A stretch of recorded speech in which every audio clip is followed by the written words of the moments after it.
수치체제 보도록 하겠습니다. 자, 고대의 수치체제부터 보도록 하죠.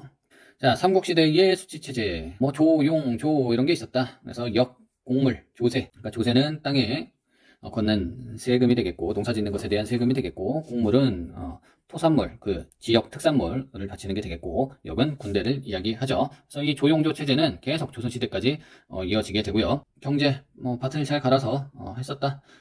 경제로서 볼 것은 뭐 지증학 때 우경을 실시해서 뭐 생산량을 높였다, 이 정도 보시면 되겠고, 이런 것도 있다. 백제 목관도 출퇴되었고 뭐 이런 게 있었다. 그냥 뭐 봐주기만 하시면 되겠습니다. 이런 분야로 문제는 잘 거의 출제가 되지 않는 부분이 되겠고요. 자, 남북국의 경제도 보시면 이 천랑문서는 문제가 자주 출제되는 편입니다. 이게 내용은 사실 별거 없어요. 어떻게 뭐 수치하기 위해서 인력과 뽕나무와 밭과 뭐 나무수와 이런 것들을 적어 놓은 그런 문서가 되겠는데요. 우리나라에서 가장 오래된 문서로 발견이 된 것이죠. 원래 우리나라에서 가장 오래된 역사서가 삼국사기잖아요. 김부식이 쓴 거. 그게 12세기에 쓰여진 것이니, 물론 그전에도 있었지만 그냥 다 소실이 되었고, 그게 가장 빠른 역사서였는데 이렇게 옛날 문서, 신라시대 문서가 나왔으니 이것이 중요하게 생각이 되는 것이고요. 어디에서 나왔다? 청주에서 나왔죠. 서원경. 거기에서 만든 또 하나가 뭐다? 직지가 되겠죠. 직지. 자, 그렇고요. 직지는 뭐 이때 만들었다는 건 아니고 고려시대 때 만든 직지는 세계 최초의 금속 활자본이 되겠죠. 자, 남북국, 뭐 중국은 비단으로 유명하니까 비단길도 있었고, 뭐 비단 서적 뭐 이런 게 많이 넘어왔었다. 중국 책. 그래서 우리는 뭐 말하고 자기가 유명하니까 도자기 같은 게, 뭐 인삼은 유명하죠. 인삼 같은 거 주고받고 했었다. 자, 이렇게 되겠습니다.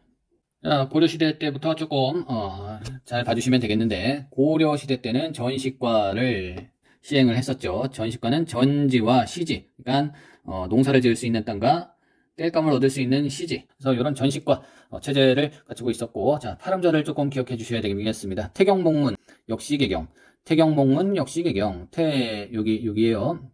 태경목문 역시개경. 그래서 태조 때 역군전, 경종 때 시정전식과, 목종 때 개정전식과, 문종 때 경정전식과가 있었구나 라고 조금 기억해 주시면 되겠고요. 태경목문 역시개경, 이렇게 파름절 외워두시면 전식과에 대해서는 완벽하게 아시는 건데, 태조 때는 그 공신들, 나라를 세우는데 공이 있는 사람들한테 지급을 했었고, 경종 때는 인품이라는 게 공정하지 않잖아요. 사실 친하거나 뭐 잘해주면 인품 따지는 거니까 인품과 관품, 공복을 기준으로 지급을 했었다. 목종 때는 개정전식과에서는 관직에 따라서만, 드디어 인품을 빼고 관직에 따라서만 지급을 했었고, 이 땅이 부족해지다 보니 문종 때는 원래 여기는 다 전현직 관리 다 주는 거였는데, 이전까지는 전현직 관리가 다 받았었는데 현직 관리 중심으로만 경전전식과에서 지급을 했었다. 관직에 따라서 현직 관리에게만 지급을 한 것이 최종 전식과 형태가 되겠습니다. 그러니까 인품 플러스 관직, 인품 빼고 관직, 그 다음에 관직은 관직인데 현직 관료에게만 지급한 경전전식과가 되겠고, 자, 조선시대 때는 세조 때 직전법을 시행하면서 현직 관료에게만 지급을 했었다는 사실이 더 뭐 물론 중요하긴 하죠. 근데 이런 식으로 인품에서 관품, 전현직에서 현직, 이런 식으로 발전이 됐었다라고 생각해 주시면 되겠고요.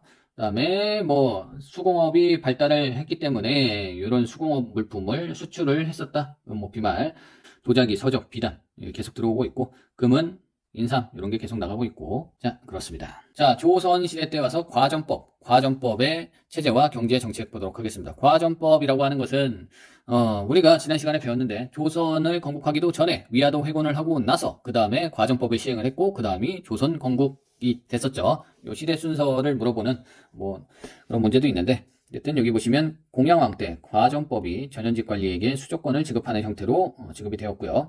고려 말에는 권문세족의 횡포로 인해서 백성들이 송곳 꽂을 땅도 없다, 뭐 이렇게 얘기할 정도로 백성들의 땅이 없었고, 대농장을 소유했기 때문에 산과 하천으로 뭐 경계를 만들었었다, 뭐 이런 얘기도 있죠. 그러니까 있는 사람만 있고 없는 사람은 없는 시대였었던 것인데, 그것을 과전법으로 개혁을 하면서 백성들한테도 땅을 조금 주고 전현직 관리에게 또 수조권을 지급하는 형태로 시작이 됐고요. 세조 때, 아까 얘기했듯이 세조 때 직전법을 시행하면서 현직 관리에게만 수조권을 지급했었죠. 고려시대 때는 누구였죠? 태경목 문종이었고, 역시 경전전식과였죠.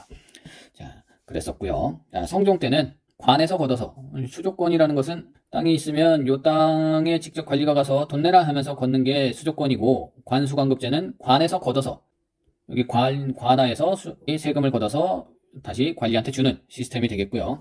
관수관급제로 발전을 했었다. 나중에는 녹봉을 지급을 했었고 그랬다. 그래서 좀 세조 때 직전법이 있었다는 점이 제일 중요하니까 이거를 잘 기억해 두시면 되겠습니다. 하나 더 알아두실 거면 성종 때 관수관급제 했었다. 이렇게 생각해 주시면 되겠고 과정법이 고려 말에 있었다. 라고 봐주시면 되겠습니다. 조선 건국 전에 과정법이 있었다. 라고 봐주시면 되겠습니다. 자, 상업 보도록 하겠습니다. 전기의 상업. 자, 여기 종묘가 여기 있죠. 여기 서울이 되겠는데요. 여기가 종로죠, 종로. 종로 시정거리. 시전상인은 왕실이나 관청에 물품을 공급하는 대신 특정 상품의 독점, 판매권을 부여받았었고, 정조 때 금난정권이라고 들어보셨나요? 그래서 원래 이 시전상인들이 이 세금을 내고 여기서 장사를 하는 건데, 여기에 들어가기 전에 지방에서 오는 그 골목 여기 요 바로 밑에서 난전 상인들이 그냥 돗자리 펴놓고 장사하는 그런 상인들이 장사를 하니까 여기까지 안 올라오는 거죠. 요 서울까지 안 올라오는 거예요. 그러니까 요 시전 상인들이 몽둥이 들고 맨날 그 난전 세금 안 내는 상인들을 다 몽둥이질하고 다녔단 말이죠. 때리고. 그러니까 정조가 금난정권을 폐지하면서 유기전만 니들이 팔고, 유기전이라는 것은 뭐 명주, 종이, 어물, 모시, 비단 뭐 이런 자주 쓰는 물품, 뭐 장사가 잘 되는 물품은 니네가 팔고 나머지들은 팔 수 있게 허락해 준다라고 해서 금난정권을 폐지시키고 자유로운 상행위를 할 수 있도록 뭐 이렇게 만들어주는 금난정권 폐지, 정조의 업적 중에 그것도 있었습니다. 자, 그리고 수치체제의 개편과 상품화폐의 발전, 뭐 이런 거를 한번 보도록 할게요. 원래 10분의 1세였죠. 근데 땅 1결당 300두가 나온다는 가정하에 10분의 1세를 거뒀기 때문에 처음에는 30두였다가 1결당 토지 1결당 30두였다가 세종 때 세금의 부담을 줄여줘야 되겠다라고 하면서 전분 육동법, 그러니까 땅에 따라서 땅도 비옥도가 있을 거 아니에요. 그러니까 여기가 요 땅이 농산물이 잘 나는 땅인지 아니면 황폐한 땅인지를 따져서 6등급으로 나누고, 그 다음에 연분 구동법, 흉년이 날씨 때문에 흉년이 지는 날도 있고 뭐 홍수가 나서 다 떠내려 가는 뭐 그런 해도 있으니까 그 해에 따라서 구등법으로 나눈 다음에 상상년이냐 하하년이냐 상중이냐 중중이냐 하상이냐 중상이냐 뭐 이렇게 따져가면서 세금을 최대 20두 최소 4두 이렇게 만드는 것이 세종대왕이 되겠고, 자, 인조 때에 이르러서는 인조 때는 영정법을 시행을 하는데, 영정법은 토지세를 1결당 4두로 그냥 고정을 시키는 거죠. 근데 이게 지주들만 좋고 땅 주인들만 좋고 일반 뭐 소장농들은 땅을 빌려서 농사 짓는 농민들은 뭐 이렇게 크게 상관이 없는 그런 법이었었다라고 봐주시면 되겠습니다. 자, 그 다음에 중요한 대동법 보도록 하겠습니다. 대동법. 전 시간에도 조용조를 이야기했는데 땅에 내는 세금, 그 다음에 특산물, 그 다음에 군대, 군역. 뭐 요 중에 가장 부담이 됐었던 것이 뭐였을 것 같습니까? 이 특산품이라고 하더라고요. 왜냐면 이 특산품을 각지에서 특산품을 잘 지정을 해줘야 되는데, 예를 들어서 상주에서 꽃감을 뭐 특산품으로 내라고 해야 되는데, 상주는 꽃감이 유명하니까 상주에서 갑자기 뭐 굴비를 특산물로 내 뭐 이래버리면 이게 특산물이 아닌데 특산물을 내야 되니까 뭐 굉장히 어렵죠.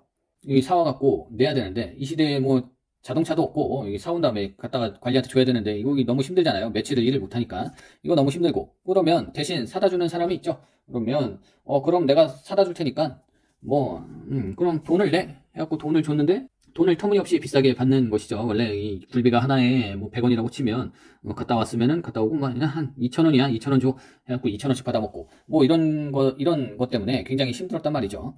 결국 여기에서 득을 보는 것은 왔다 갔다 사오는 사람, 그 다음에 지역의 관리들 뭐 이런 것만 있으면 또 괜찮은데, 자, 그럼 상주에서 꽃감 내라 했는데 꽃감을 이렇게 냈어. 꽃감이 우리가 꽃감 사이즈 다 알잖아요. 꽃감이 한 커봐야 뭐 얼마나 크겠어요.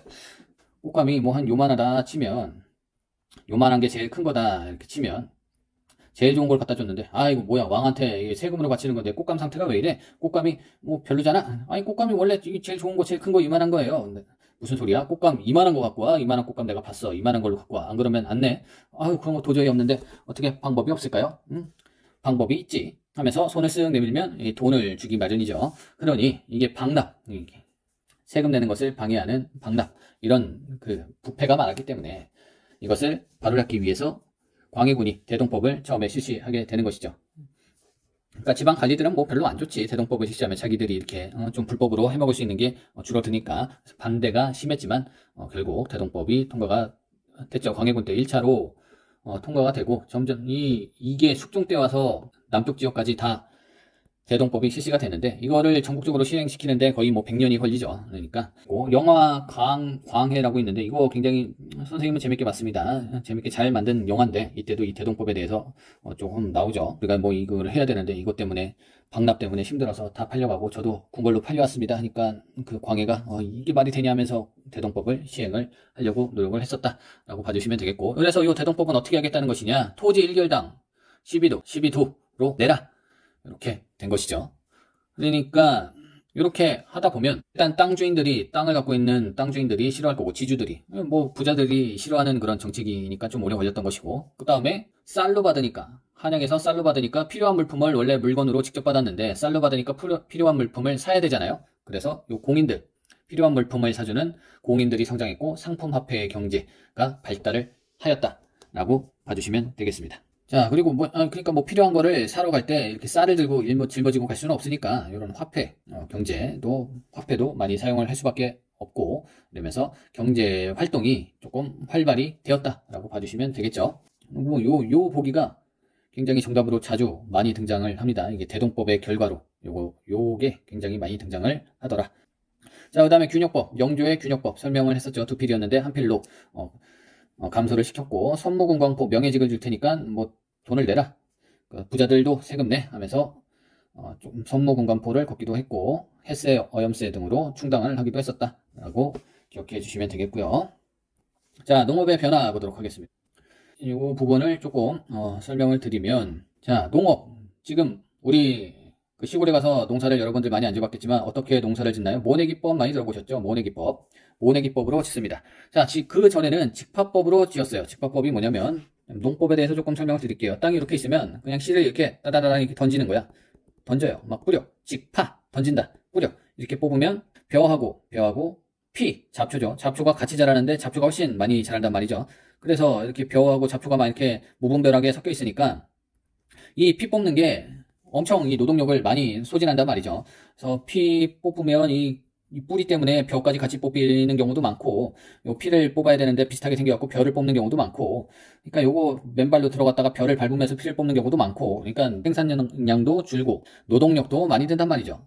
그래서 모내기법으로 조금 해보자 해서, 모내기법은 어떻게 해야 되냐면, 이렇게 땅이 있으면 일단 여기에만, 처음에 벼가 조그맣기 때문에 이렇게 큰 땅이 필요가 없어요. 모를 여기다가 이렇게 모판에다가 이렇게 심어요. 모판에 심어갖고 이렇게 잠깐 애기 때까지 자랄 때까지만 딱 심어. 그 다음에 얘네가 어느 정도 크면은 이렇게 줄을 그어놓고 여기다가 하나씩 이렇게 뽑아서 심는 거예요. 푹. 이 모내기 하는 장면은 드라마나 뭐 영화에서도 많이 보셨을 거예요.